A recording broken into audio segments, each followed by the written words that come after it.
Where do I begin? I love storytelling. I love all forms of storytelling, whether it be film, video games, television, books, comics, music, live theater. I love all of it. My favorite story ever told is Christopher Nolan's Dark Knight trilogy. He told the story of a man having to overcome his trauma and save his city from tearing itself apart. And that's just in the medium of film, which is my favorite form of storytelling. My second favorite form of storytelling is video games. And my favorite story ever told in video games is The Last of Us and The Last of Us Part 2.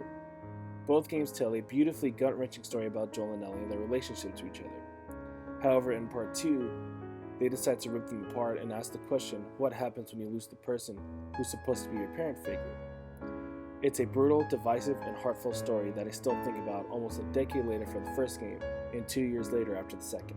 Television, however, is a hit or miss for me, since most shows drag out their stories and either get cancelled or end in disappointment. But there are a few great ones out there like Breaking Bad, BoJack Horseman, Daredevil, and Peaky Blinders.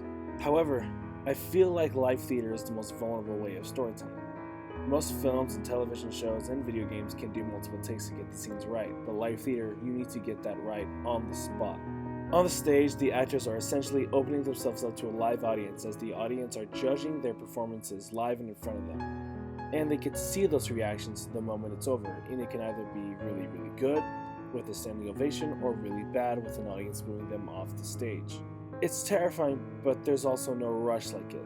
I remember when I was in the Easter play for my church back when I was a teenager, and I remember having to read a fucking monologue in fucking Spanish. It was terrifying, but God did it feel good to hit those beats on the spot. Personally, I'm more of a director than an actor, though I would like to act in my own work someday. I have a lot of work to do before that, however. But from a director's point of view, live theater can be incredibly intimidating because you have to make sure that the actors can take direction and nail every line you give them with every beat on the spot, and you have to guide them to do that. It's not like directing film, television, or video games. It needs to be perfect on the spot. But that's kind of what makes live theater beautiful. It's live. Now that my pretentious ramblings are out of the way, let's talk about Critical Role.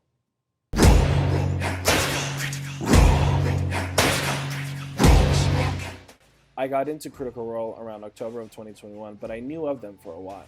I've been a fan of Matt Mercer's work ever since he played Leon Kennedy in the Resident Evil franchise, and of Ashley Johnson as she plays Ellie in The Last of Us, which is my favorite video game of all time. Laura Bailey has been in numerous projects that I'm a huge fan of, and the same applies to her husband Travis Willingham. And Taliesin Jaffe plays Barry Allen in the Injustice games, which I recently found out when I started watching Critical Role. And now I am currently a fan of Marisha Ray, Liam O'Brien, and Sam Riegel. Now, I know what you'll say. It's not live theater. All they do is play Dungeons & Dragons. And to that I say, yes.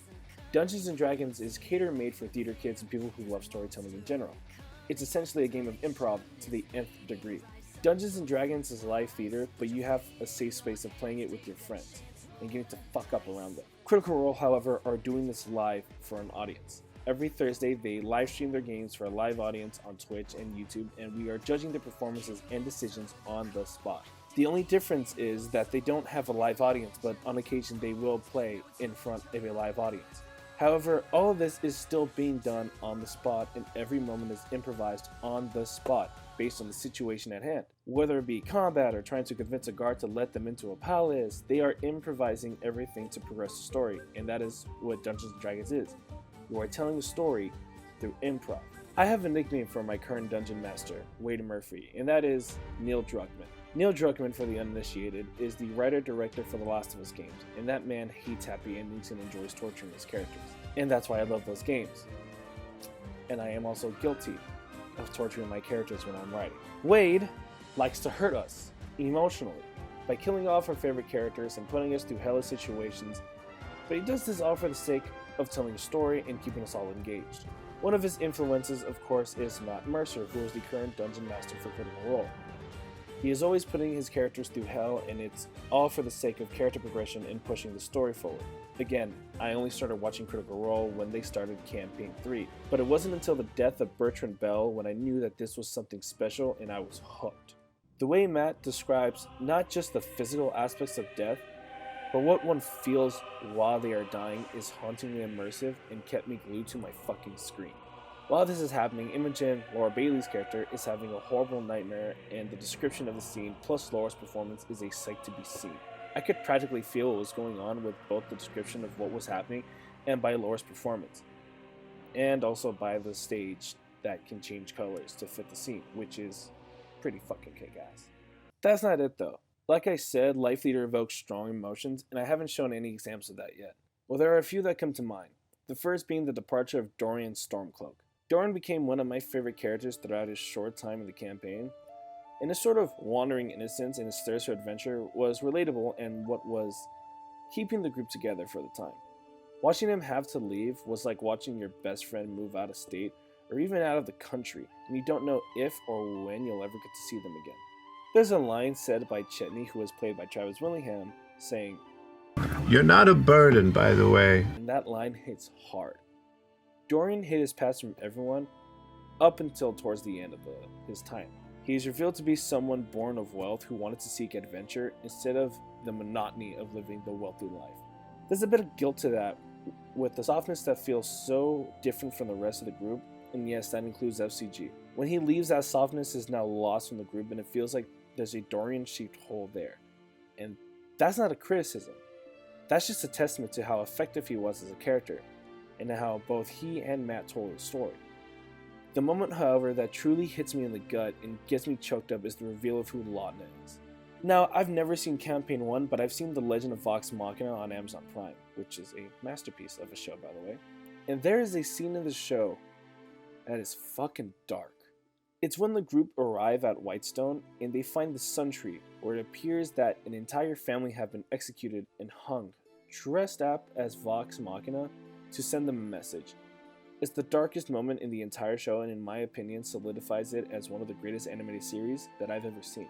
Now, to tie this back to Laudna, her and Orm, who is played by Liam O'Brien, are seen having a conversation, where Orm asks Laudna what she remembers the day she died. It is then revealed to Orm and the rest of the audience that Laudna was one of the family members who were executed and hung on the Sun Tree, specifically dressed as Vex, who was Laura Bailey's character in Campaign 1. However, Marisha is delivering this dialogue/exposition in the calmest way possible. There's no pain or sadness in her voice, no anger or resentment. She seems so calm and happy to share her story with anyone who will listen. Orm tells her that she's the most happiest person she's ever met, to which she responds with, "Of course. The worst thing that's ever happened to me has already happened."